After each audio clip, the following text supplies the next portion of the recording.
ओम नमः शिवाय। जब अहंकार और भक्ति एक ही हृदय में जन्म लेते हैं तो या तो संहार होता है या होता है शिवत्व की प्राप्ति। यह है उस राक्षस का वृत्तांत जिसकी शिव भक्ति ने स्वयं महादेव को प्रसन्न कर दिया, पर उसी अहंकार ने उसे शिव के चरणों तले दबा दिया। तो आइए सुनते हैं रावण की शिव भक्ति, कैलाश उठाने का प्रयास और शिव द्वारा उसे पांव से दबाने की अद्भुत कथा। त्रेता युग की कथा है।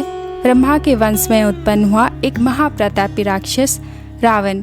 जन्म से ही वह विलक्षण था, विद्वान, बलशाली और तंत्र ज्ञान का अद्भुत ज्ञाता। किंतु वह केवल राक्षस नहीं था, वह एक महान शिव भक्त भी था। उसे अपने बल और विद्या पर गर्व था, किंतु सबसे अधिक गर्व था अपनी शिव भक्ति पर। उसका लक्ष्य था महादेव से अमरता और सर्वशक्तिमत्ता का वरदान पाना। रावण ने अपने रथ को लंका से कैलाश पर्वत की ओर मोड़ा। आकाश मार्ग से उड़ते हुए वह हिमालय पहुंचा। वहां उसने देखा कैलाश पर्वत अचल खड़ा था। वही स्थान था जहां महादेव तपस्यारत थे, माता पार्वती संग निवास करते थे। रावण ने एकांत में शिव का ध्यान किया। उसने पर्वत की तलहटी में शिवलिंग स्थापित किया और हाथ जोड़कर कहा, हे त्रिपुरारी, हे कैलाशपति, रावण आपका पुजारी है। फिर उसने आरंभ किया भीषण तप। वह एक टांग पर खड़ा हो गया। तेज धूप, ठंडी हवा, बरसात कुछ भी उसकी तपस्या को विचलित नहीं कर सके। हजारों वर्षों तक वह मंत्र जाप करता रहा, ओम नमः शिवाय, ओम नमः शिवाय। देवता भयभीत होने लगे। उन्होंने विष्णु से निवेदन किया, यह रावण तो महाशक्तिशाली हो जाएगा। विष्णु बोले, उसे उसका फल मिलेगा, परंतु अंत भी उसी कारण होगा। हजार वर्षों की तपस्या के बाद भी महादेव प्रकट न हुए। रावण का हृदय क्रोध और वेदना से भर गया। उसने अपने अंग काटकर शिव को अर्पित करने का निश्चय किया। पहले उसने अपनी एक उंगली काटकर अर्पित किया, हे महादेव, मेरी भक्ति स्वीकार करो। फिर एक एक करके उसने 9 उंगलियां काट दी। जब 10वीं उंगली काटने को हुई तभी महादेव प्रकट हुए। आकाश में डमरू की ध्वनि गूंजी, चारों ओर त्रिशूल की तेज आभा फैल गई और सामने प्रकट हुए स्वयं नीलकंठ शिव।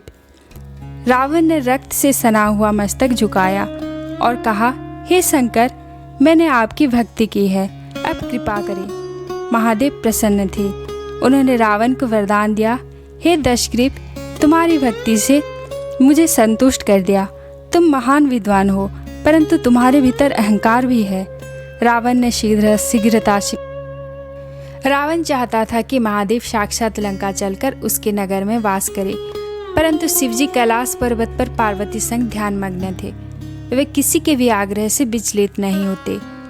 रावण ने जब देखा कि शिव स्वयं नहीं आ रहे हैं तो उसने पूरी कैलाश पर्वत को ही अपनी बाहों में उठाने का निर्णय ले लिया। अपनी 10 भुजाओं से कैलाश पर्वत को उठाने लगा रावण। पृथ्वी कांप उठी, आकाश डोल गया, सभी देवता भयभीत हो गए। तब शिव ने क्रोधित होकर अपने पैर के अंगूठे से कैलाश को हल्के से दबाया और रावण उसी चपेट में आ गया। रावण की सारी हड्डियां चटकने लगी। उसके रोदन की गूंज तीनों लोगों में फैल गई। पर रावण हार मानने वाला नहीं था। उसने दर्द को भुलाकर शिव की महिमा का गान करना शुरू किया। उस पीड़ा भरे क्षणों में भी रावण की चेतना शिव में लीन हो गई और वही उसने रचना की शिव तांडव स्तोत्र। प्रत्येक श्लोक में था शिव की सौंदर्य, शक्ति, करुणा और तांडव का अद्भुत वर्णन।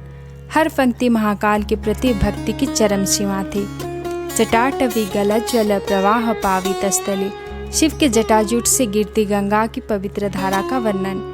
डमरू की डमडम ध्वनि, ललाट की अग्नि, गले में झूलते हुए नाग, सब कुछ उस रचना में समाहित था।